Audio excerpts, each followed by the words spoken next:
மண்ணானது மறுபடியும் பூமிக்கு போகிறது.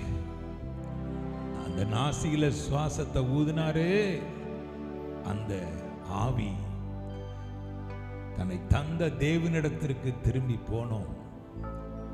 அதற்காக இந்த உலகத்தில் வாழும் நாட்கள் எல்லாம் தேவ பயத்தோடு தேவனுடைய வார்த்தைக்கு கீழ்ப்படிந்து தேவன் ஒருவர் இருக்கிறார், என்னை பார்த்து கொண்டிருக்கிறார் என்ற உணர்வோடு நாம உலகத்தில் வாழணும்.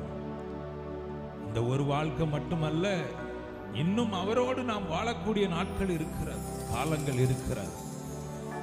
அந்த மோட்ச பாக்கியத்தையும் அவர் நமக்கு தருகிறவராக இருக்கிறார். அதனால தான் அந்த நேரத்தில் நாம் பாடப்போகிறோம், மண்ணினாலே செய்ததடா